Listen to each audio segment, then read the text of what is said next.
Perfect.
Perfect. Perfect. Perfect.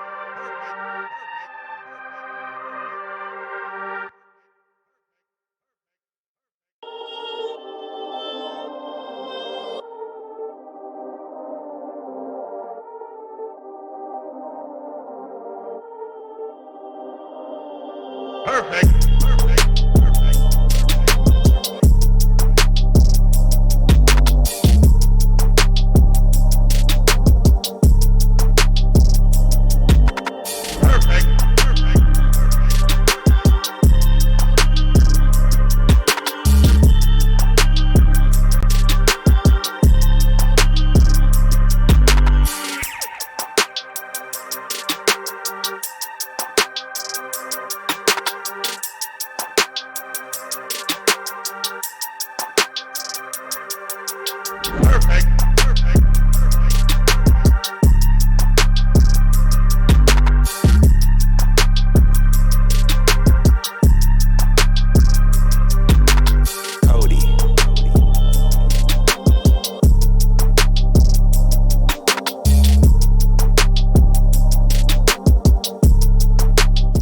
Sauce Sports or whatever that last call was talking about. What the hell is that? It's from Free Love, man. What's the motherfucking deal, man? Welcome to Sauce Sports. Man, I apologize for the delay. You know, YouTube, they try to force you to use this new upload live system, and then that bitch don't even work. I had to go back to the old system and had to redo all the settings and do all that, so I apologize for the delay. We got a gentleman from around getting down with us this evening, man. Who we got in the mix tonight? What's up, Sauce Nation? It's the throat. It's your boy Spitz. Hey, y'all see the shirt? I see it. I see the shirt. I see it, but I don't want to see it. I see it, I don't want to see it. I know y'all see it. Sauce Nation, what's up, baby? What's up? Hey. Yeah. They don't count dunks anymore, so that's how we over here. Man, we get upset, you know what I'm saying? So you want them to replay the game, down? Yeah, I'd rather them replay the game and just give it to them, because then that's gonna be the uproar and all the backlash. But I mean, technically in regulation, the Rockets outscored them niggas. If you really want to be real about it, and y'all was up by 13. It should have been 15, 17. Should have been whatever. Look, when you come on, man. Let's be honest. You done played sports, man, and one of them situations when the refs just hold you. That changes the demeanor, that changes the level of energy. When even if you up, you just wow, it's a mental distraction. See, that's what happened, and then they couldn't get back in the game because they knew the refs was out there trying to. Who was it? Who was out there? I don't even know who the referee was that night, trying to do the Rockets bad. But man, let's get into it. That's you sticking to it. Okay, that's my story, man. Just let them play it. I mean, that's all they got to do. Let them play it. The refs know they fucked up, and they try to talk about they didn't want to. They didn't ask for a review. They did ask for a fucking review. Talking about it, just a bunch of nonsense. But anyway, Debo Trey, Infinity Pimp, what's the motherfucking deal? Michael Shutter, Real Swift, Chopper Slim, Jason, what's the motherfucking deal? Professor Trio, what's the motherfucking deal? D Pritch, aka Texan Palace. If you ain't following Texas Palace on the gram, then what are you doing with your life? What are you currently doing with the bad decisions that you're making in your life? Follow Texas Palace on the goddamn gram. Shout out to Texas Palace, man. You send me some love, and I got a couple new follows off that, so I definitely appreciate that, Texas Palace, man. Sherman Hill. Yeah, you did look, my Espanol a little rusty. Cayetano Berlanga, I hope I ain't fucking up too bad. I'm gonna give it my best shot. Slim Hardaway, what's the motherfucking deal? Michael, what's the motherfucking deal? Jimmy, Solis, Voodoo, one half of the great moderations couple in all the land. What's the motherfucking deal? Jabari, Daryl, Anthony, what's the motherfucking deal? Montgomery, what's the motherfucking deal? McKenzie in the building, what's the motherfucking deal? Lorenzo, Joe Green, Rigo. Let me see. Jimmy Yard, Jimmy T, Joe. I got you, Joe. Joe, you don't get two shout outs, damn it. Vincent, what's the motherfucking deal?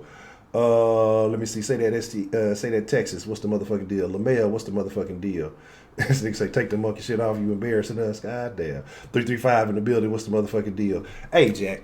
A lot of stuff to talk about. Let's get into some things, man. Like I said, it would be a little bit of a shorter sauce today because, like I said, the little YouTube delay pushed us back. A little bit. Broderick Smith, what's the motherfucking deal? Pushed us back a little bit, man. So we gonna get into some conversation, and like I said, we're gonna talk about a few things. But looking at this game, and what I want to jump on is starting off is just kind of get to the trap game aspect of it. No, actually, before we get into this game, I wanna put the twist tie. You know, when you open up the bread, put the twist tie back on the bread. I know some of y'all like to put the knot in it. Some of y'all motherfuckers just be leaving the bag open, shit be stale. Don't want to tell nobody. But let's put the twist tie back on the bread so it stay fresh.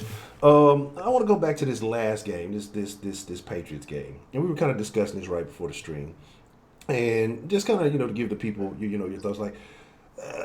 Especially if you've been a Texans fan for a long time, we know what a nemesis the Patriots have been, and what a thorn in our side. Not even a thorn in the side of fucking much worse than that. Because the thorn in your side is just annoying. They've been the chain, a rope to I don't know. They've just been fucking us up. I don't know what it is, but right. they've been making it bad for us. So is this last game the Patriots type? Is it more the fans or the facts? And what I mean by that is it the fans hyping it up and we're just great, we're finally happy to beat Tom Brady and just get over that hump, hey, Bill O'Brien finally got him one? Or is it factually, was it really a good game? Is it still the same Tom Brady? Is it still the same Patriots team? I mean, are you what your record says you are? Just kind of looking back at that win minus all the emotion, what do you really feel about that, a few days later about that win? I mean, a dub is a dub. I mean, a dub is a dub, no matter who it is. I mean, I think, like I said, it's more so the fans. It's more so us, the exhale. It's more like, oh, okay, we beat the Patriots. But like I said, like how I told you off stream, how they were talking about this. It's been 10 years since the Texans beat the Patriots. Well, that has zero to do with this Texan team, because nobody on this Texan team was on that team that beat the Patriots back in 2009. And in that 10-year span that we've been losing, outside of, because JJ ain't played, JJ hurt. So you got Joe, Whitney Merciless, and Hop, who've been here the longest. Mm-hmm. Outside of that, everybody else only been here within the past couple 4-5 years. And a couple guys just got here this year. A couple guys just got here this month. So, I mean, just being real, we got guys out there starting playing a lot of minutes who only been here for a couple weeks. It's like, so it doesn't really mean that much to them because I seen the interview with Roby. I mentioned that he said, well, no, I'm used to beating the Patriots, being in Denver. He did beat the Patriots a couple times in the AFC Championship game to get to the Super Bowl. So it's not nothing to them. So I to a lot of these players, it's not nothing to them. Now I know to Deshaun, it meant something because he beat Brady, because he wanted to go up against Brady and beat Brady. He idolized Brady growing up, so that's a little bit different. But like as far as the Patriots, like I said, it's more so like fan perspective and like national perspective, because Chris Collinsworth said on the thing that he like everybody felt the same way, that the Patriots gonna come down here, slap the Texans, and go back with a 42-10 win, and that just wouldn't happen. And showing how that game went just shows you that this team, like these guys, are not afraid of the Patriots, because 10 years ago it would have been reversed. Yeah. It would have been 28-9 Patriots and not 28-9 Texans. But this just shows you that these teams don't fear them, because to them they just another team on the schedule. I don't know what happened in Baltimore. I'm still flustered about that one. But outside of that, like this team they're not afraid of the Patriots. Like, ooh, the Patriots. No, it don't mean nothing to them. No. I mean, and it was interesting that you said that with Roby. Do you think Roby helps kind of permeate that mentality? Hey, look, man, these niggas just some regular ass dudes. I done beat these dudes multiple times. It ain't nothing to it, Because sometimes there can be more probably so stigma with certain teams, that just coincidence and things like that. But I think, like I say, so maybe he's a plus factor in that department. But speaking of, go ahead. I'm sorry.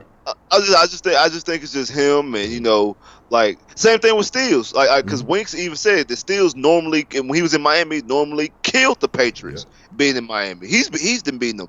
Like I said, these guys just got here, Tunsil and Hyde and like these guys just got here. They don't they might have been in the NFL, but they don't fear the Patriots. They've beat the Patriots on other teams before, so they're just another team. So it's just the Patriots, just another team on schedule. Yeah, they might be 10-1, but hey, it's just another team. Correct. But speaking of the Ravens, man, did you hear about that commentator, I think, for the 49ers and what he said about Lamar Jackson? How did you feel about that?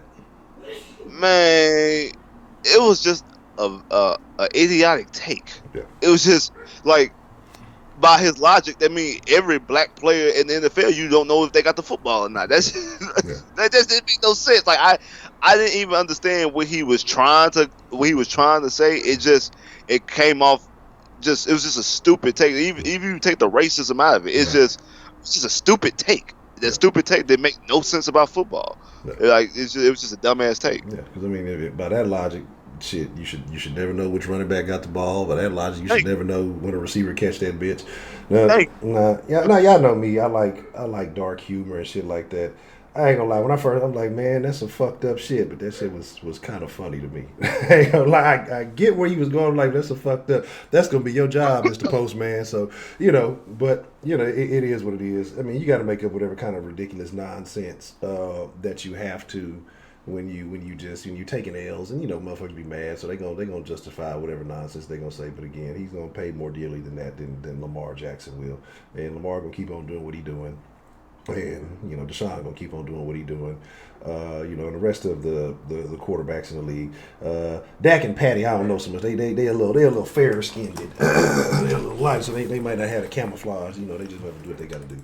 But moving on to the well, to be honest, the ball the ball actually matches Deshaun's skin more than it matches Lamar, because you actually should be able to spot it because Lamar's darker than the football. Like Deshaun and like Cam, like they the same color as the football, so it should match them more than it should. I'm just saying. That's why it makes no sense. Yeah. I mean, it should be like you should see what's that little glowing. What is that bright spot? That's aim for the bright spot. But here, what's the little white lines and shit? You should be able. Yeah, you should. That's even that made the take even worse. So let's look at these Broncos, man, and why I feel like this isn't going to be a trap game. What's the motherfucking deal, Roger? Why I feel like this isn't going to be a trap game, because I think there's some ties. We can talk about historically. I think more so under the Bill O'Brien regime is not as much, but I think with Kubiak, with Rick Smith, there was a lot of Broncos ties. So maybe it could be another one of those fan things. Remember a lot of that. And then when Kubiak left, went to the Broncos and all those other things that happened. So to me, there's a lot of ties between these teams. But like you said, a lot of new players, a lot of new faces, a lot of changes have happened. And so maybe that energy, maybe that vibe is not there. But two very prominent things stand out to me. And one of those things is Kareem Jackson. And how the Texans, he felt like the Texans hold him, didn't give him an offer. He said, he mentioned again this week, they didn't even speak to him. They didn't offer nobody from the organization. He even said, hey, what's up? They ain't sending no flowers, no candy, no nothing, no thank you card, no nothing. And then kind of the similar situation with Roby and the Broncos. And now these guys on their respective teams are doing fairly well for their new teams. So I think that there will be some energy. I think those guys will be having each, at least defensive or secondary side of the ball kind of hyped up. So I don't think that they're going to just let these games be just, it wasn't that big of a deal. But there's going to be some energy permeating from both sides of the ball. And especially I think that's secondary. What are your thoughts kind of in that department as far as, do you feel like it's a trap game? And you were saying that you kind of wanted to speak on the secondary. What are your thoughts when it comes to these guys both in these respective secondaries? Okay, just speak about no, I don't think this is a trap game, because I just think that the Broncos are not. I mean, I guess that'd be equivalent of a trap game, like a team that's not good. But I think more so, I think the game that would be more of a trap game would be the Tampa game, because it's in between the two Titan games, which because the division factor, those two games from a division standpoint matter the most, because you could lose both Denver and Tampa Bay and still win the division if you handle your business against the Titans, and vice versa for Tennessee as well. So those two games, like I say, of course, matter the most. So I guess that game could be the game you could get caught slipping. Plus, they have so much talent on the outside with Evans. And the way that Jameis could push the ball down the field, they could probably catch you slipping a little bit more. But this game here, remember, this team just played Denver a year ago, and the Texan team was a worse team and was hurt because all they had was Hop that day. I think it was DT's first game as a Texan, So he didn't really know the offense that much. Plus, this team was a worse team, like of course the offensive line and things like that, and they were hurt. That team was a worse team, and that Bronco team was probably better than the Bronco team that's playing right now. So I don't think that by any way this game should be a trap. But what I was gonna speak about the secondary is I think that for all the people out there who used to hate and clown Kareem Jackson, when the whole time Kareem Jackson was Houston Texans, we gonna see Sunday because, like you said, I think Kareem Jackson out of all the games is the one he had circled the most. This is one he want to prove, and I think you could catch him slipping because we all know that Kareem is subject to get beat. Yeah. And I think that he should get a heavy dose of 15. Even 15 don't catch the ball. Yeah. We need to push. We need to make sure that 15 get behind Kareem Jackson all game long. Hit him with straight 9 routes all damn day. Yeah. Man, and you know what's gonna happen though. Even if Kareem ain't nowhere near him, and Fuller don't catch it, you know how Kareem gonna jump up. Yeah. You ain't even. What is you doing? You ain't even about the ball. Come on, man. So you need to hit that all that. That's where he gonna be more susceptible at. You hit him with 15 and 12 all day with 9 routes. I'm just saying, just make sure find number 22. Yeah. Deshaun Watson, find number 22 and make sure you hit him all day. And then the same thing with Roby. But the thing is, Roby got to go up against. This is gonna be Locke's second game starting, and I think that he has a bigger chip on the shoulder because Roby was supposed to be given the keys to the defense last year to be the best corner on the team, and it didn't work out like that. Kareem was never graded and slotted as the best corner on the team anytime, any of his tenure in Houston, because with his second year, we brought in J-Joe. So he was never supposed to be the number one corner. And then we tried to move him to safety, and because of the injuries that we had in the secondary, we had to push him back at corner. So I think it's a little bit more love lost with Roby. I think Roby has more of an axe to grind than Kareem, but Kareem does have an axe to grind. And when I want to talk about the secondary, I want to know how would you match this up, because I was thinking, because I think Denver's best receiver is probably Cortland, but Cortland's a big physical guy. I would have him. I will put Lonnie on him because Lonnie's our big physical corner. I will keep Lonnie on him and rotate the other guys around the other receivers. But I will put Lonnie on Cortland because I will want to match size on top of size. Yeah, I want to ask what you think about that. I would agree with that because Lonnie get out there bang with you. You know what I'm saying? He ain't gonna make it just easier. Now the only thing about with Lonnie is he might give you one, might give you two. One of those. Oh, Lonnie, what are you doing?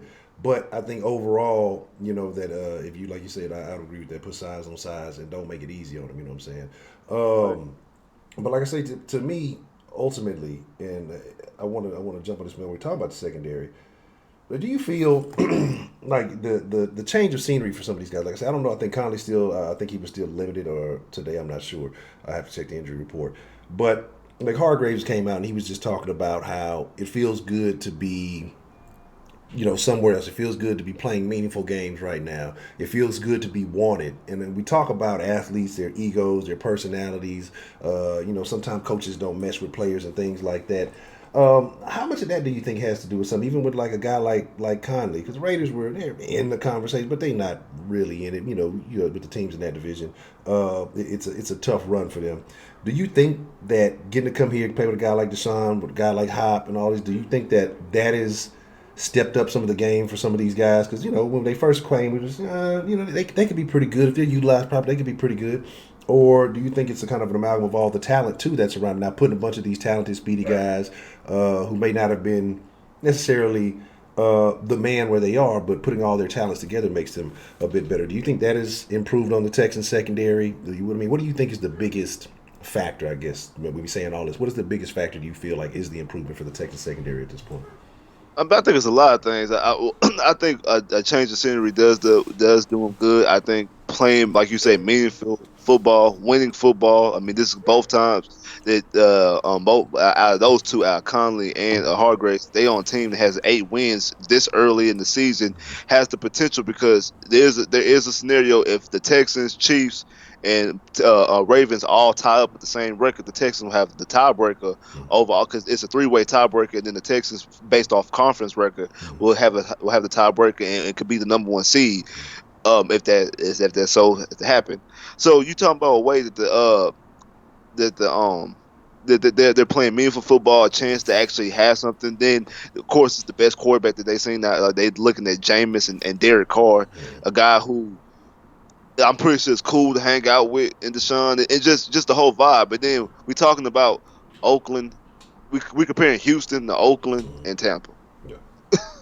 Now, even though Hargraves is actually from Tampa, like he actually grew up and went to school in Tampa Bay, but sometimes just because you're from somewhere don't mean you want to be there. Yeah. And sometimes staying home ain't always the best move. You know what I'm saying? Sometimes you want, and he never left because he went from Florida, he went from Tampa to the Gators, and went to school in Gainesville, Florida, and then get drafted by Tampa Bay. Pretty sure you was live when it happened, but then you like, I don't really want to be at home. Yeah, I mean, you got everybody know where you at. Everybody coming to your door, ask you for favors, and like, cause they know you got money because you in the NFL. Like, you just want to get away. You know how we do. Yeah, man. Yeah, you can't get away. You can't pull up. It's just it is what it is. And I think depending on like I say, that could be a thing. And getting out here, maybe getting to sample different cultures, see different things. I think that's a big plus. And he talks the way he talked in his interview, man. He's talking like he likes it here. And he talked about maybe long term, hopefully, maybe being able to stick around. He, like I said, I haven't heard, like I say, as much from Conley. I'm not as sure, but with the Roby situation too being what it is, let's just throwing a hypothetical out there. How would you feel with Conley and Hargraves if Roby didn't stick around? Going with Conley, Lonnie, and and Hargraves moving forward if the Texans aren't able to retain Roby's services. The thing is, in that situation, I don't know who's the top corner. I think if you have all 4 of them, Roby's clearly the top corner because I think Roby's the guy you can rotate because I think that Lonnie's a straight outside, and Roby you can do whatever. You can rotate, you can play him in the slide. Roby you can really put on whoever the number 1 receiver is, so you can move Roby around a lot, and I think that you could do the same thing with Hargraves just to a lesser degree because I think that both Conley and Lonnie both need to be mostly on the outside, but I think Roby is your best corner. So I think like somebody just put the Texans have to keep Roby, and I think they do. I think they have to keep Roby. That we're gonna see what that situation gonna be like come March, but hopefully they could try to get something done before then, so we won't have to worry about it. But we're gonna see if we gonna keep on with the normal Texan tradition. But I mean I don't know.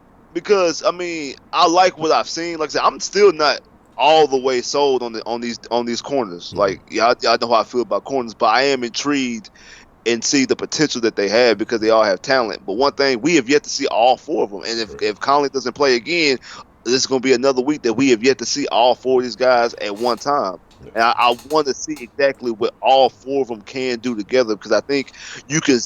I think you, especially a defensive coordinator who's been around the block like Rack, could come up with a lot of exotic things with the talent that he has. And so I want to see what he can do with all 4 of them on the field at the time. And I agree. And that's kind of where I'm at with that. I think, we've seen Rack do some things differently. And so you kind of go back, we heard the Texans talk about it in the offseason. We want guys that can play better man. We want guys who can excel in man coverage. And so you get some guys who that's where their strength is, and you saw that he was able to do some things that we hadn't seen from him in that Patriots game. And so I find it intriguing also. I would like to see all of them healthy. I also agree, let's not have another one of those situations that you had with Tyrann Mathieu, regardless of how other people may feel about him. You probably would have got him significantly cheaper had you dealt with him before free agency, because free agency was real weird last year, how all the safety started coming off the market and everything. Yeah, because the safety market exploded. Like I think when Landon Collins got paid from Washington, like that's just exploded. When Landon Collins got signed, because he was the first domino to fall. Everything just flipped. Everybody got off. Yeah, just quick. It just all happened like it seemed like in a day or so. Like it was just, and it's your fault because you could have went ahead and took care of Honey Badger back in November, December, whenever. You wouldn't have to worry about that. The safety market could have been exploded, but you already had that dude locked up. And like I say, don't let don't let Roby go out there and start eating the rest of this year. Don't let Roby come out there and start getting picks and all type of pass deflections these last 4 games to drive that market back up. Yeah. Because I think he cost himself some money by missing a lot of games, but he earned himself some money real quick the way he played Sunday. Yeah, I mean, he was all over the place, and that's what I'm saying. And it's on national TV, so everybody's seen it. Yeah, you have another one of them. Yeah, you better go ahead and GM Bill O'Brien better put his GM hat on at halftime. Look, here's the deal. Where your agent at? Let's go ahead and let's get this done before the game over with. So I agree, and then that is true because Conley and Hargraves were first rounders, so you do have that 5th-year option on them. So that'll be a very intriguing thing to see how that plays out too. Because you got some money issues to work out here real soon when it comes to the Texans. Let's jump on Drew Lock for just a second, man. Right. This will be his second start. Right. And young guy, 2nd-round guy. How do you feel about it? Like I said, yesterday I was asked, Ms. Conroe girl asked, I said, I'm not really sold on him. I mean, young dude, we are, what is it, 11-1 against rookies, quarterbacks. I think the only one was Brissett, and we know how it took a little while to handle Brissett. But outside of that, I don't think that the Broncos are super confident in him and what he brings to the table. They're not asking him to do a whole lot. Like I say, like 120 some yards in the first half, then like 11 in the second half. So definitely they kind of shied away from him. I think 2 TDs and an INT. So. What are your thoughts on Drew Lock? Do you expect him to be any kind of legitimate threat? Do you see it being maybe a Minshew, Kyle Allen situation? I mean, how do you having another little game of experience, but like how do you see that whole thing playing out with Drew Lock?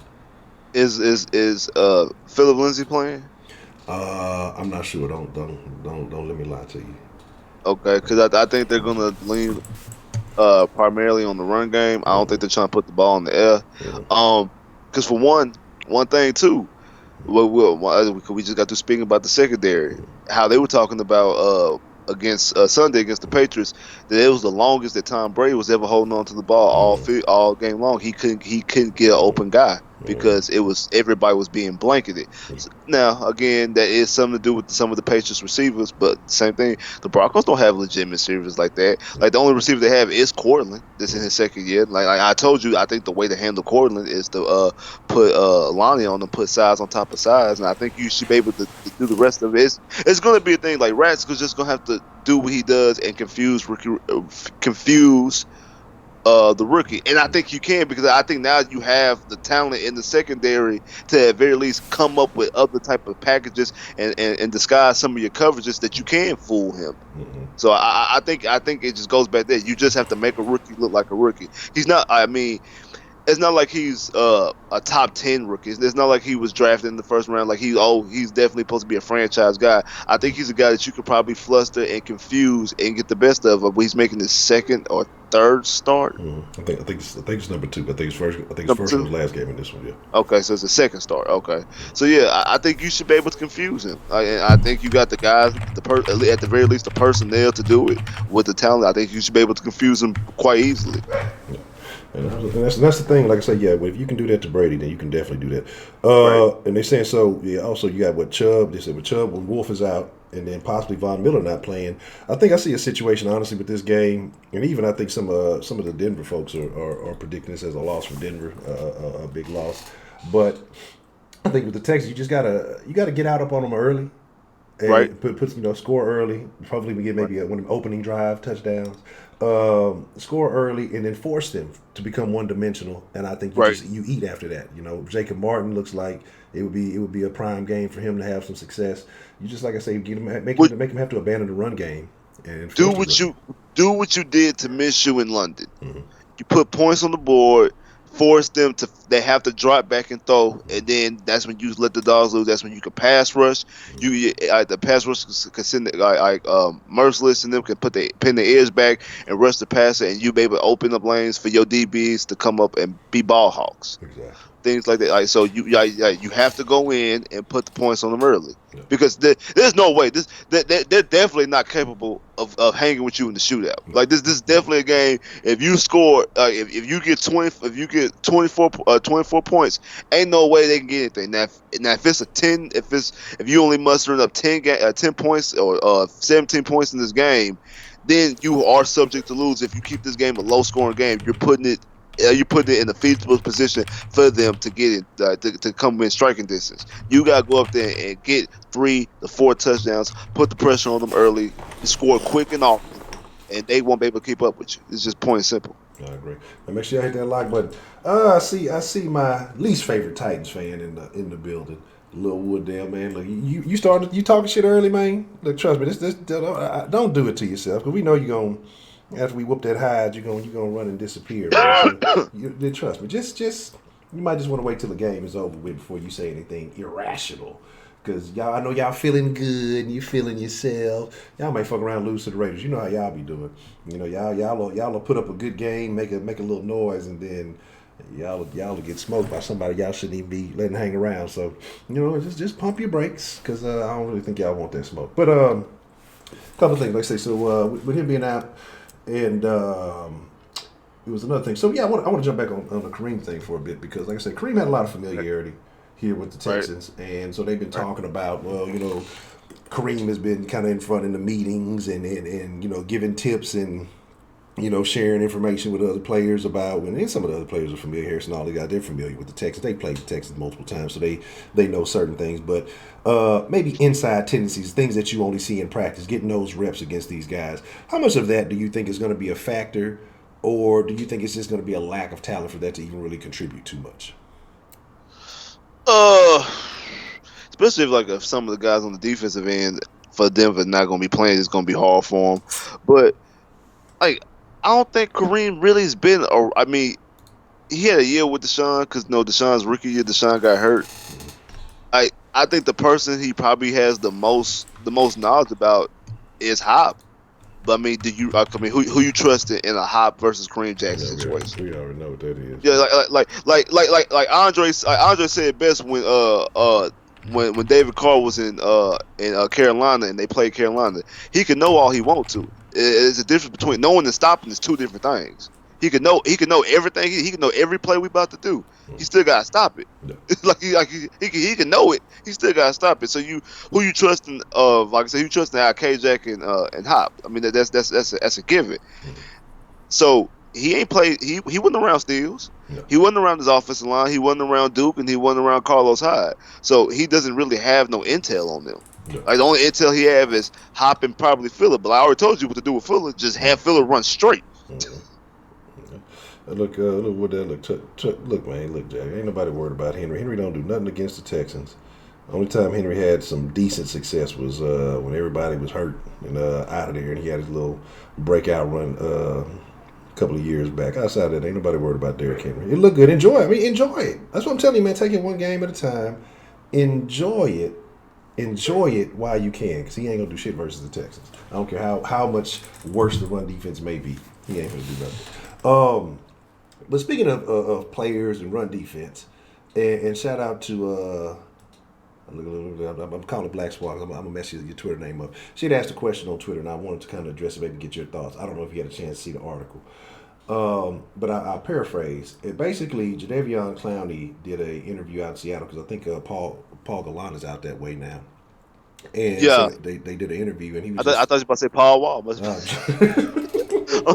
Paul Wall, I know he's doing that. Goddamn, Paul, come on, man. He ain't Johnny Dang. But now he out that way, and so they did like a little interview, and basically they were saying that in the interview he talked about Seattle's culture versus the Texans' culture, right? Leadership, things of that nature. Now he didn't go into big detail, but he just talked about the guys in that locker room. You know, he talked about Russell Wilson. Things of that nature, and maybe being more mature. He said, if he could have done it differently, if he would have approached it differently. Like I said, without really, because he like I said, it's not like he named names or said anything specifically. But what does that say to you? Do you think it's just a Super Bowl winning locker room knows what it takes to do what they have to do, versus a team that's trying to get there, or? What is it? Do you think he's insinuating something about specific coaches, players, or anything? Like, what do you think that he's really saying by making those references? I mean, sometimes you got. I mean, this is the thing about athletes. While they still playing, or coaches while they still coaching, you gotta wait till they no longer playing and no longer coaching to get a real spill, because I can sit up and be like, oh, these guys the greatest guys. I mean, I gotta see these guys every day. I can't go out there and say, well, shit, I mean, I miss the guys in Houston. The guys in Houston was way better than these guys here in Seattle. I mean, you're not gonna say that. You're gonna take up for your guys. But I do think, I mean, part of it is also just him growing up himself and him realizing the nature of the business, because he probably thought he would never get just traded like that.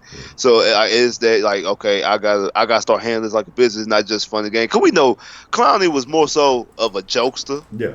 of a like he's more so of a playful guy. You know what I'm saying? Like, you never heard anything bad about Clowney. The worst thing that you heard about Clowney off the field is him getting bit by DJ Swearing's dog. Yeah. So like he's more so like, he was like, I always thought Clowney was just a big ass kid. He's like just a big ass kid, and I just think that maybe him getting traded, realized, okay, well, damn, like I'm just a pawn. Like I'm not a number one overall pick, even though I was drafted number one overall. They don't hold me in that regard. I can get traded at any given time or get cut. Because remember, they were talking about trading him to Miami, all the way to him being on a dumpster fire team like that. So I think, of course, like him just growing up and realizing that and stuff like that. And then probably, I mean, also the time that Clowney came up, like we were talking about off stream, in the as far as the defense, there was no real leader in the locker room, because JJ might be the face of the defense, might be the face of the franchise before Watson got here, because he putting up all the sacks and all that, win defensive player years, all that shit, good, cool, and gravy.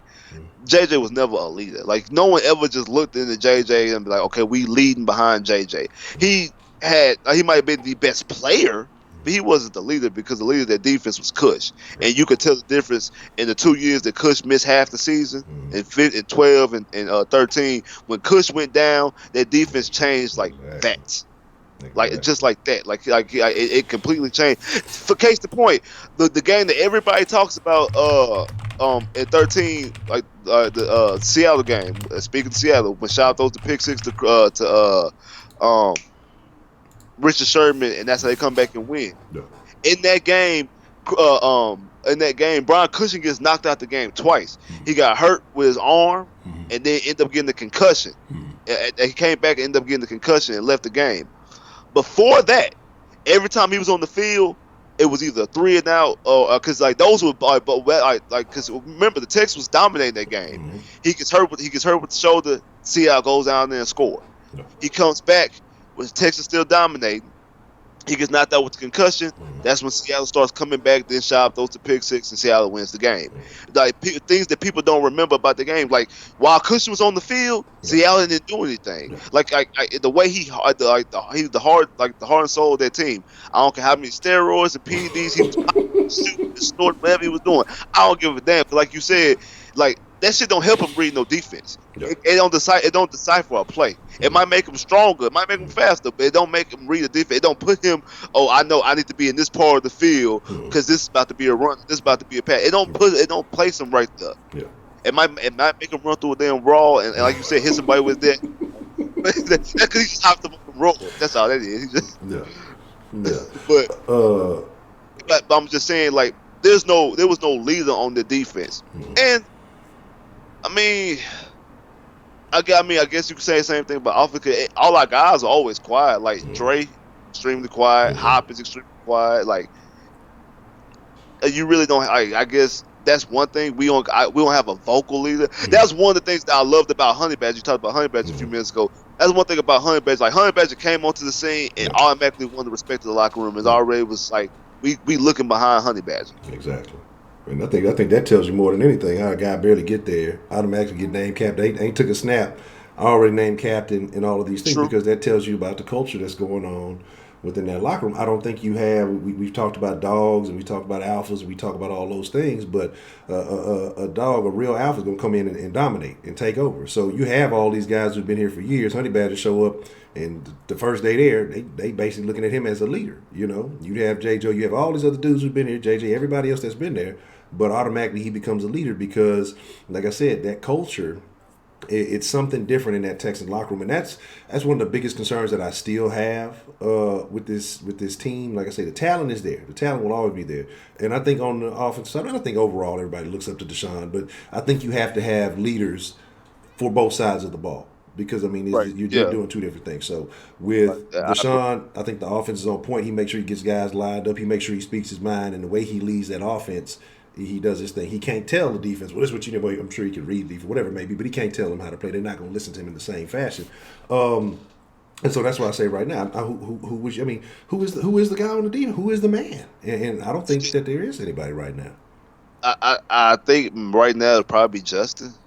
You think so? Reed? As of right now, I think it's Justin. I don't think it's anybody else because as I look at everybody else, I don't see like nobody else like Whitney, no, Rita, no, McKinney, no. I don't see nobody else. I'm just looking at.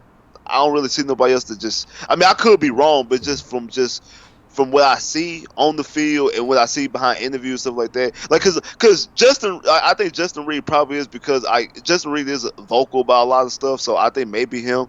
I think potentially in the future, I think he's just waiting because he a rook.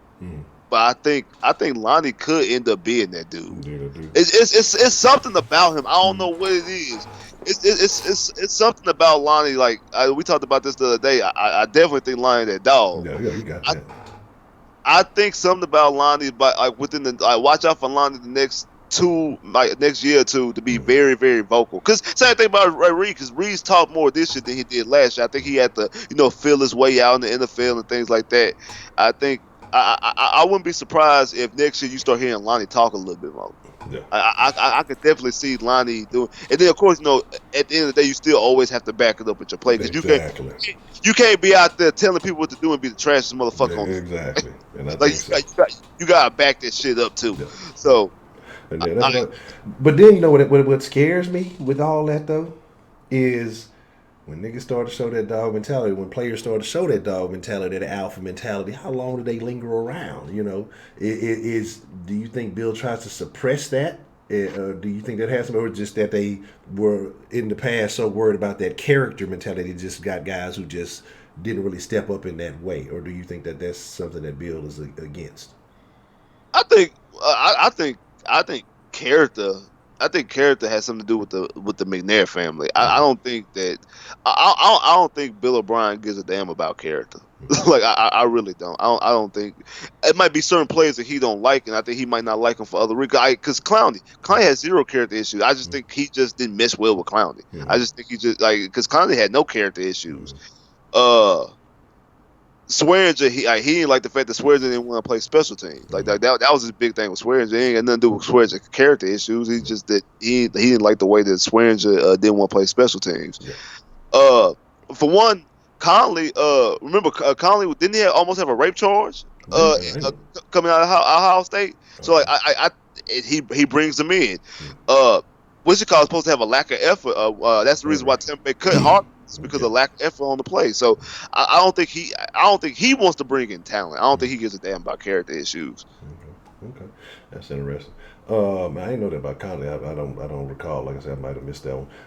It was. I think it ended up being that like that it was false. I think that she just named them. But I know it was a big thing pre-draft because come to find out, I think that's the real reason why Oakland traded him because after we traded for him, I was just watching a whole bunch of stuff about Garyon Conley, and I actually ended up watching the moment when the Raiders drafted him, and one of the person who was on TV very, very vocal talking about I wouldn't have drafted him. Like it's just talking real down was Matt Mayock. Who's the general manager for Oakland right now? Interesting. Matt Mayock. Matt Mayock probably got rape accusations. Y'all go back, go look up when the Raiders drafted Garyon Conley and watch. Matt Mayock is on the video talking down about why that was a mistake. They shouldn't have drafted him. Blase. I'm like, and now he's the general manager of Oakland, and he gets traded. It's just something, just a little nugget that people don't think about. No, yeah, that's interesting. He said Clowney was out as soon as he wore that inmate costume. But yeah, here's the biggest beef that you had with Clowney was maybe the inmate costume and the trash can thing. And that's why I question, like, Bill O'Brien had a talk with him. He talked about how he had a talk with him about when he called Blake Bortles trash. But the man was speaking facts. The man was quoting the gospel. Blake Bortles was trash, and it is what it is, man. So I appreciate the love, Jalen Mel, but it is what it is. The dude was garbage. Everybody do that. So like I said, I think mostly that might be a clown. Just like I said, him and Clowney just not missing because. Hop called Jacksonville last year. Hop called Jacksonville trash in his post game interview. Oh, word. And he after they beat Jacksonville in Jacksonville, it was Clowney and Hop doing their press conference together, and they was asking. I think it was the general asking Clowney about the trash can incident and asking about a rivalry. I asked Hop about the rivalry between him and Ramsey. He said, "What rivalry?" Yeah. He said, "How can it be a rivalry when we?" He said, "What's our record against them since I've been here? How can it be a rivalry? We beat them all the time. They trash." Word for word. Yeah, man, that's it. But you know what? And another thing, we're gonna get ready to wind up here in just a second because you're a little past the mark. But man, when you watch those press conferences, I ain't been on them as much this year. But I noticed when I started really paying attention, and I've seen other players kind of before, it seems like the players get extra annoyed when John McClain asks questions. Am I tripping? Or it just seemed like when Pancakes ask, it's like their facial expressions change, and it's just like, even JJ, it's like they just get, I know, like this motherfucker again. Because I remember when Tunsil first got here, and they was by the locker, and he asked him something. And he's like, "Come on, man, can I get a real question? Like, can somebody, ask me something, and somebody else asked me?" He's like, "That's what I'm talking about. Like, somebody asked somebody about some music or something." Because he was just like, because I remember it was Pank, I think, that asked him that question. He's just like, "Come on, can we get a real question here?" It seems like the players get really fucking annoyed in their press conferences with Pancake. I don't know why. Maybe, like I said, I might just be overlooking into it, but I think that's the thing. Him and Brian T. Smith too. I think. Yeah, I think Brian always trying to undermine everything. AFC playoff, AFC South champions, Brian. That's the call of the day. Yeah, Brian always with some old negative shit out there, man. He be trying to backhand compliment on the cool. Yeah, on some old bullshit.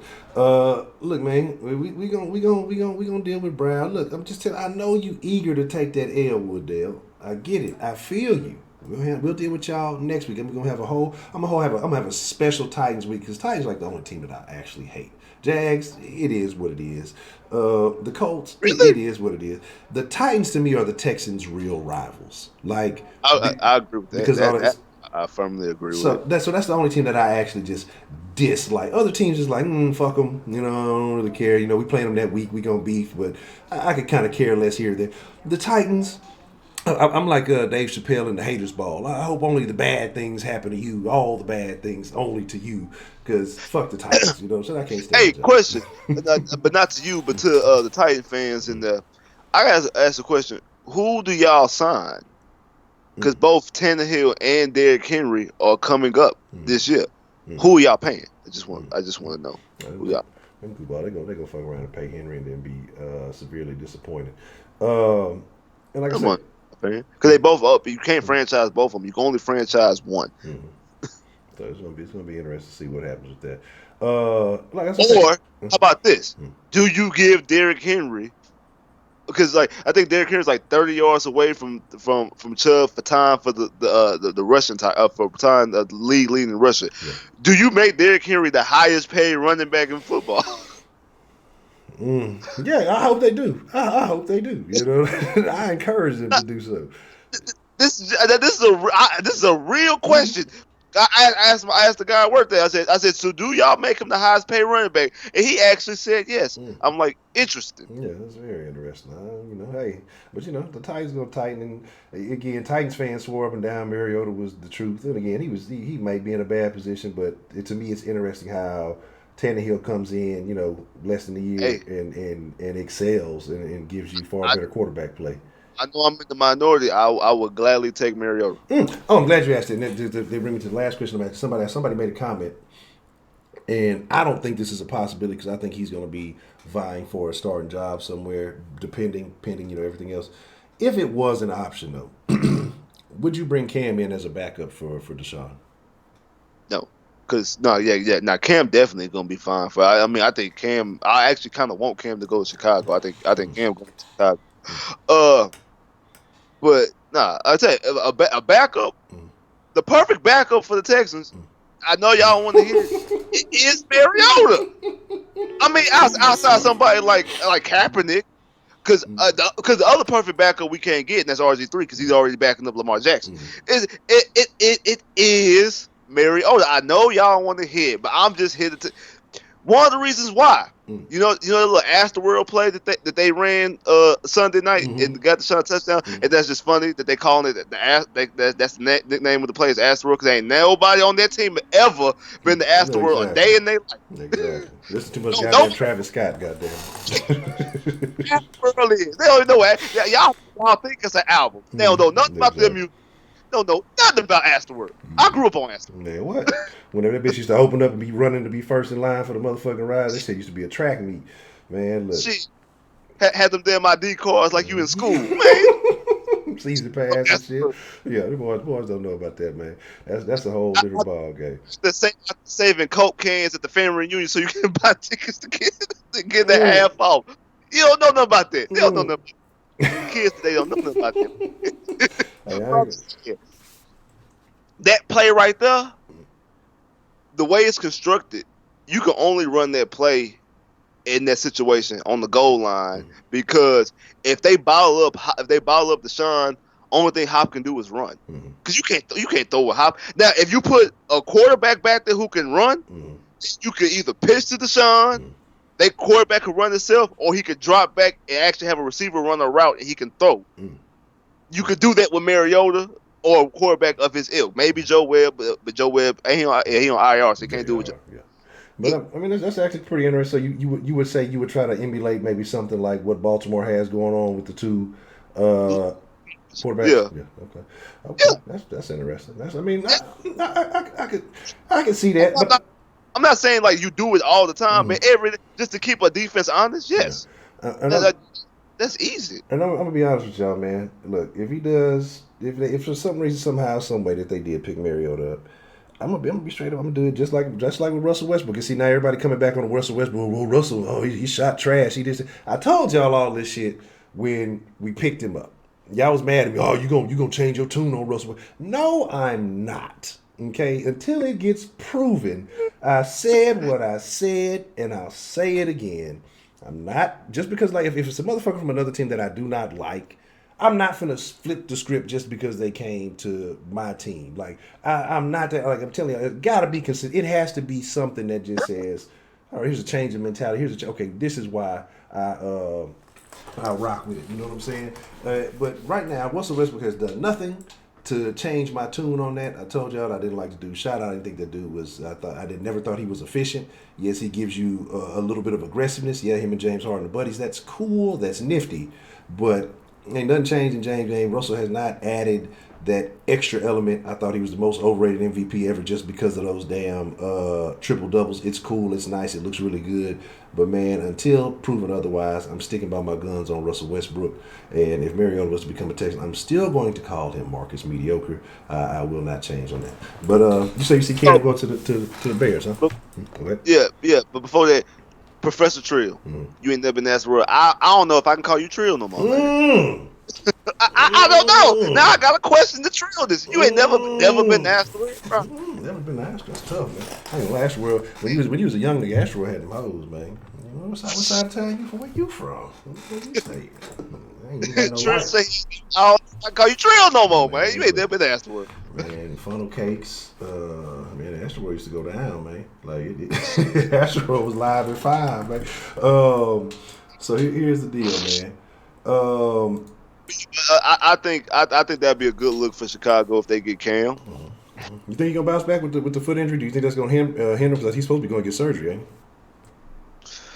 I think the thing that's more damning is that shoulder surgery he had this past off season. Like Cam wasn't. That's the thing about this whole year. Cam wasn't coming into this season healthy anyway because he had the same surgery that Andrew Luck had on his shoulder. Too much sauce. Yeah. Appreciate So he wasn't coming into this season healthy anyway. Sure. So I actually think that the foot injury might be a blessing in disguise because it's a way for him to heal his shoulder, and he didn't put his shoulder through the unnecessary pain and struggles of this whole 16 game season. So I actually think that foot injury is just gonna help his shoulder get healthy, and I think he's gonna be. I'm not saying he gonna be 2015 MVP level Cam, but I do think he's gonna be a solid starting quarterback. I think he will be above average quarterback in a team, especially a team like Chicago with a run game and with a defense. He can get them into the postseason. I agree. Definitely upgrade over the biscuit. Thanks. One other thing before we, because there's a couple of questions that some people that asked us this, and I want to get to. If the Texans, let's say they go a little deeper in the playoffs and say they make it to an AFC championship or whatever. We're going hypotheticals here. We've already kind of stated our opinions on how we feel. I think most of us know how we feel overall about the coaching on this team. Say you get to an AFC championship game and then let's say it's similar to a Kansas City situation from last year, but you right there, you in the mix and you lose it on a close one. Kansas City goes out, tries to overhaul the defense coordinator and everything. Say Bill O'Brien finally gets rid of Rack. Do you entertain Rivera coming in as a head coach? As a DC? Oh, as a DC? Yes, I don't think he'll take that job. The moment that I seen that Ron Rivera got fired, I was like, man, I would love to bring him into DC. And then I thought then as time went on, I'm like, he's not gonna take no DC job. Anybody gonna give him a shot? I don't think he'll take a DC job because he's too decorated as a head coach. Mm-hmm. Like, and for people out there who like at the beginning, like I said, we're gonna have to see what happens the rest of this year before we talk about O'Brien. Mm-hmm. But for people who in the beginning of the year was talking about we was crazy for talking about firing O'Brien, people like Ron Rivera getting fired is the reason why you would fire Bill O'Brien. Exactly. Ron Rivera, we talk about AFC South Division titles. Ron Rivera has been to the Super Bowl, has been 15-1, one Super Bowl appearance, and has won multiple playoff games. Been to multiple NFC Championship games and multiple playoff appearances. While Bill O'Brien only has one playoff win versus Connor Cook. Yes. That's too much sauce. But we just overhyped it. We just hate Bill O'Brien. It's not about that. Y'all gotta understand when a team has higher level expectations, and that's what I think too with the Roby thing. When you've played on team, and this is why I think the Clowney thing ties in. Like, I think once you've been in a locker room with guys who have rings that still got the shine on them, you know what I'm saying, or who have been to the big game, know what it takes to get to that big game. It's a different level. It's a different set of expectations, especially when you have a lot of those players still in the mix. And so I think that's what comes into it. Texans don't have those guys, aside from what Roby. I don't think is Roby the only person who's done something on the Texans. Somebody's won a title. Does this guy ring? Yeah. I think so. Yeah, I think Roby's the only one with a championship. Yeah, and so I mean, you know what it takes to get to the next level. I mean, Deshaun has the college mentality, but college is a different game. But right. You can give that a little bit of push, but nobody else. Yeah, because everybody else is either started with the Texans as like have been drafted recently, or have come from bad teams like Oakland and Miami. Yeah, so Roby's Roby's the only one. I mean, I guess Gibson's been to an AFC Championship game with the Jags, but that's it. Yeah. And I ain't gonna lie, like I said, Gibson is exceeded. Like I said, I wasn't never bad. I wasn't never down on the Gibson pickup in the first place. Like I was just kind of like I thought there were better options out there. But we can say honestly that shout out to Pastor, he brought this up earlier, that the tight ends have not been as dominant against us this year like they were last year, and Gibson is a contributor to that factor. I mean, you got to give him his due on that. I don't think because somebody was saying about Ron Rivera. I don't think Ron Rivera would be the right fit as a head coach here though.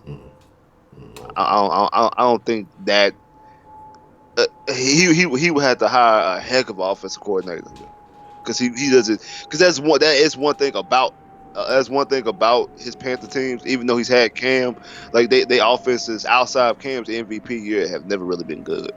They won mostly because of their defense. And I don't. He would have to definitely hire a heck of an offensive coordinator to do something. So I wouldn't take him I wouldn't take him in this situation as a head coach.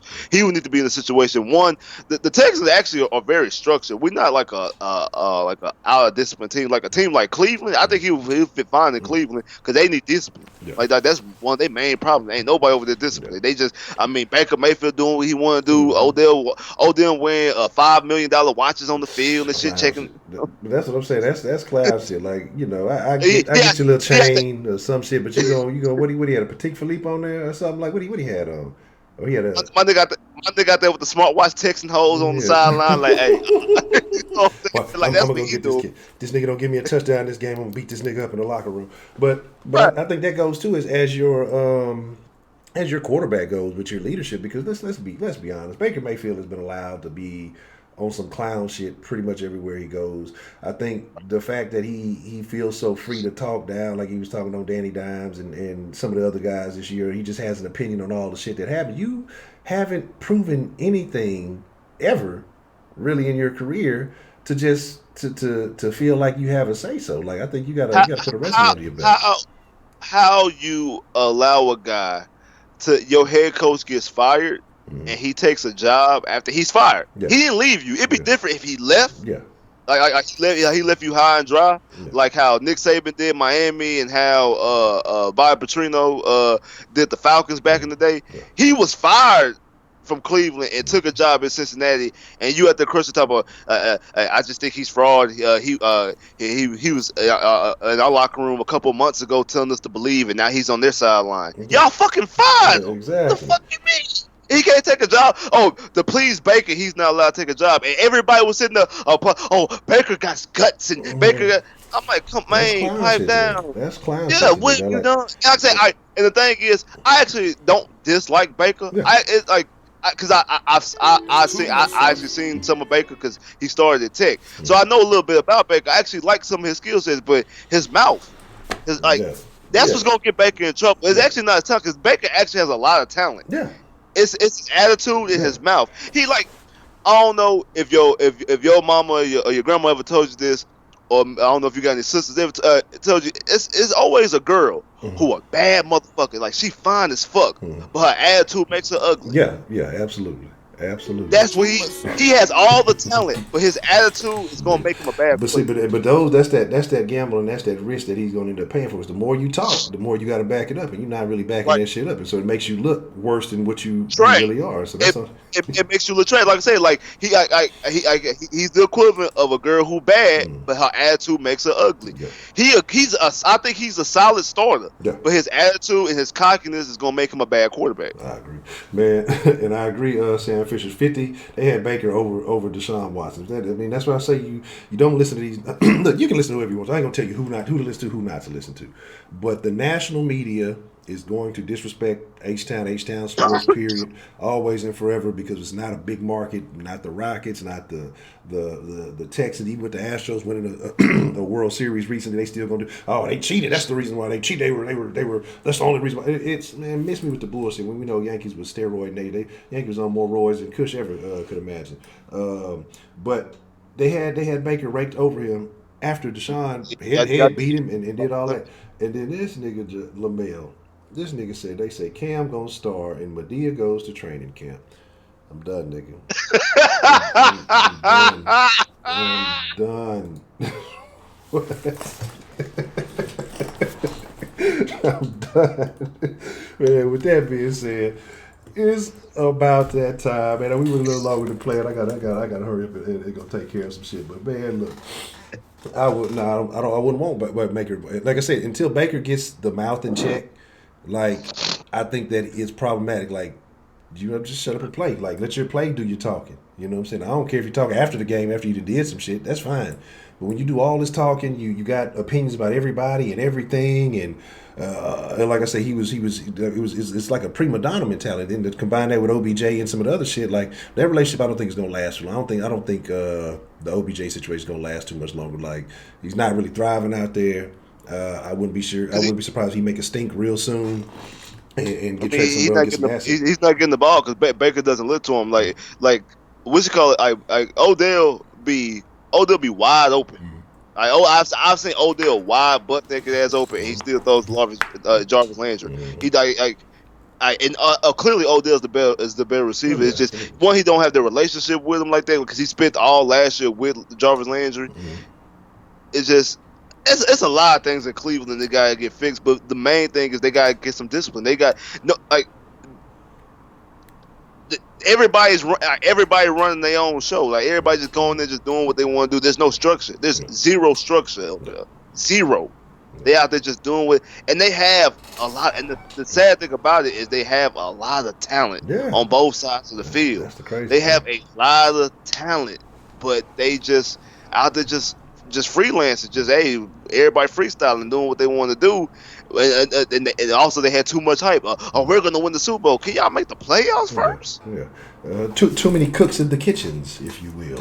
You gotta, And people want to get on us. Like we've evolved. Like we've evolved as Texans fans. Like 8-8 is not good enough no more. 9-7 win the AFC South is not good no more. We striving to get to championship conference championship games and Super Bowl appearances. They ain't been to the playoffs in damn near 20 years. Can you get to the playoffs first? For you talking about we gonna win the Super Bowl? Yeah. Like get to the playoffs. This ain't basketball when you just get LeBron or get KD and boom, you automatically going to the finals. It don't work like that in the NFL. Yeah. There's too many moving parts in the NFL for it to shake. And I don't even think Odell the whole 80 I don't even think it's that Odell is being a cancer this year. I just think that he's got talent, and if he's not thriving in that environment, I think he's going make a request. And here's the thing, though: if you're Cleveland, you might be able to go get a couple of good pieces to get rid of a great piece that is not. I mean, you're not seeing the dividends on it because your quarterback ain't getting the ball. So that's what I'm thinking. He's gonna be like, hey, look, I'm still young. I got a lot of juice left in me. I want to go somewhere where my talents can be appreciated, where my talents can thrive. And I'm pretty sure it's 30 teams that'll be interested. 29, not counting the Browns. It'll be 29 teams that'll be interested. I think the Texans are set, but I think that there's plenty of teams that would be interested in bringing in a receiver like Odell and being able to use his services, and will offer something worthwhile for it, that have assets to offer for him. So I think that's the Browns' best interest, because you're not benefiting off him. What do you got? 2 or 3 touchdowns this year, if that? Like it's been a minute. I think he went 5 or 6 weeks or something without a touchdown, like some crazy shit. San Francisco. Ooh, that'd be nasty. Ooh. San Francisco. Like they can afford to give up first round picks. You get that defense. You give them. I know they got Emmanuel Sanders, but come on, you give them Odell Beckham. Yeah. And they already got what, Kittles as a tight end. Yeah, come on, man. Ooh, that's a tough one, man. But here's the deal, y'all. Man, y'all hit that like button. Mr. Spitz, you got anything you want to say before we slide up out here? That's. I don't even want to think about that. That's nasty. I know it is. Yeah, that's tough, man. And like I said, they got the assets too to give them a legitimate overhaul and then like I think Cleveland be willing to do it because they'll get him out of the AFC, put him in the NFC, and they can get first and second round picks. They can get a big old collection for it. They love them picks. They don't do nothing with them, but they love them. So yeah, I think so. That's tough. That's tough. But anything you want to say to the folks when we slide up out of here, man? What's up, Sauce Nation? Thanks you for kicking it with your boy. My boy's a little scratchy, got a little sore throat, but it's all right though. A little sick, but it's cool. You gotta get the concoction. You gotta get you some apple cider vinegar, a little bit of local honey, and a lemon. Put you some water, put it up in the pot, and just drink on that a little bit. I've been under the weather a little bit myself. That shit got me. I shook back. I'm feeling kind of good now, but I still been drinking it just cause it's a good. What's that? Apple cider vinegar? You ain't throw no whiskey up in there? Nah. I mean, I don't drink like that, man. I ain't drank in a while. I'm holding I got a couple of goals to reach, but hopefully reach these goddamn goals early 2020. So I can start wilding out again. I've been too cautious, too careful. It's time for me to start tripping a little bit. But I know my shit come from being outside in this day. Cause I know I work outside. Yeah. Shit, motherfucking the weather changed. In the morning, it be cold as fuck, and then by 12 o'clock it's hot in the motherfucker. I'm like, damn, shit. Texas weather, that shit's so ass backwards, man. You don't Shit. ever, you can't listen to no weather report. You don't ever know what this shit gonna be. You go to Yo. sleep seeing one thing, you think you prepared for the morning. You wake up, it's something completely different. For real. Damn, where this shit come from? Dead Shred, what's the motherfucking deal, man? I'm telling yeah, that's real advice. I ain't gonna sell them no bullshit, man. I'm gonna give you the real advice. I'm gonna give you the real cure. I like the natural. I try to avoid taking like the aspirins, the medicines, and all that other the acetaminophen, whatever shit is called. I try to stay away from all that shit when it was acetaminophen, whatever the proper name of that shit is. I'll be trying to stay away from all that shit, whether it be the generic, whether it be the real shit, whatever it is. That should be. I'm have a fear of side effects. You feel me? So right now 7-10. Appreciate the update there, Glenn. 7-10. Shout out to Glenn, Freestyle King, baby. But that's a bet, man. Yeah, go catch the rest of this game, y'all, man. I appreciate y'all slide through. Like I said, we're gonna give y'all 31 days of sauce, man. Try to give y'all sauce every day this week. Apologize for it being a little bit late. Like I said, the YouTube, the live screen, it just wasn't loaded, so I had to go back to the old shit and I had to reset everything. It was a bunch of nonsense. But we'll be back at it tomorrow. Probably have a call-in day tomorrow because it's Friday. We ain't had a fucking Friday in quite some time. So we're going to have a fucking Friday call-in show tomorrow. Then Saturday, we'll probably have somebody from around join us on Saturday. And Sunday, y'all know how we do pre- and post-game. We're going to get it in. We're going to get all in on the Broncos and Texans. And once that Broncos and Texans... because it's just a game. And I don't think... I'm not going to say that it doesn't hold merit. Every game counts. And the Texans better win. But... I'm going to give y'all Monday to talk about whatever reactions, thoughts, and outcome of that Denver game. And the rest of that week is I'm shitting on the Titans all fucking week long. Fuck the Titans. I'm going to give it to y'all since the Titan fans want to slide in here. Fuck the Titans. Fuck Vrabel. Fuck Tannehill. Fuck Casey. Fuck Derrick Henry. Fuck all that. I ain't trying to overlook the game. But fuck the motherfucking Titans. I can't wait. I'm ready for this shit to hurry up and get over because I'm 2 weeks, well not back to back, but it's gonna be plenty of Titans trash talk coming up real soon. Fuck them motherfuckers. But that's a bit, man. Spitz, I appreciate you for joining us. And Sauce Nation, man, a shout out to all of y'all. It's time to slide about this bitch, man. But y'all be cool like y'all be cool. Make sure you following Sauce Sports HTX on Instagram and Twitter. Link in the description below, man. Go show Spitz some love. If you're not subscribed to Spitz channel, well, you already know what you're missing. You know you bring the heat every time you show up. So I don't know why you're depriving yourself. Like why do that to yourself? Shout out to all the Texan Tubers out there, real Texan Tubers, not about niggas who just talk about the Texans on YouTube. Y'all know who you are, man. And with that being said, trouble to do, y'all be cool, y'all be cool. But most of all, y'all the freshest motherfucking ingredients in the world. Y'all stay saucy, and we out. Perfect.